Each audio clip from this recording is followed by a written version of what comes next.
Assalamualaikum warahmatullahi wabarakatuh. Nama saya Raya Sundasru Putri, nomor absen 25 dari kelas 10 MIPA 2. Di sini saya akan memaparkan daur nitrogen yang merupakan bagian dari daur biogeokimia. Daur nitrogen suatu proses konversi senyawa yang mengandung unsur nitrogen menjadi berbagai macam bentuk kimiawi yang lain.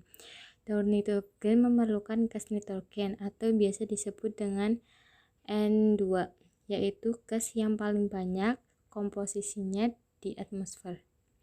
Gas nitrogen atau N2 dapat diikat oleh bakteri pengikat nitrogen atau biasa juga disebut bakteri fiksasi nitrogen. Biasanya bakteri ini hidup pada tumbuhan polong atau leguminase.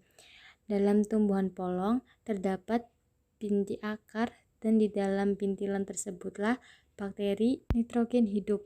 Jenis bakteri fiksasi nitrogen yaitu bakteri Rhizobium dan bakteri Azothobaktera. Nitrogen digunakan oleh tumbuhan untuk mendukung proses fisiologi atau proses metabolisme tumbuh-tumbuhan dan juga bisa digunakan sebagai asimilasi. Kenapa di sini terdapat hewan dan tumbuhan? Karena hewan dan tumbuhan yang sudah mati atau dapat dikonsumsi dekomposer. Dekomposer di sini adalah jamur atau fungi dan bakteri. Hasil pembusukannya bisa dengan aerob atau anaerob. Dekomposisi banyak menghasilkan bahan-bahan organik yang kemudian dilanjutkan ke tahap selanjutnya, yaitu tahap amonifikasi. Tahap amonifikasi adalah tahap pembentukan amonia ataupun amonium. Di sini bisa menggunakan NH4+. Menggunakan NH4+ sudah berupa ion dan terionisasi. Dari amonia bisa dilanjutkan menjadi NO2- biasanya disebut dengan nitrit. Proses amonium menjadi nitrit disebut nitrisasi. Proses nitrisasi dibantu oleh bakteri-bakteri aerob yang ada di dalam tanah.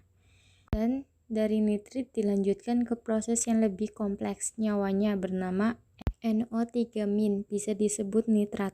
Prosesnya disebut nitratasi. Proses nitratasi dibantu oleh bakteri Nitrobakter. Tahapan dari amonium atau amonia menjadi nitrit, kemudian nitrit menjadi nitrat disebut nitrifikasi.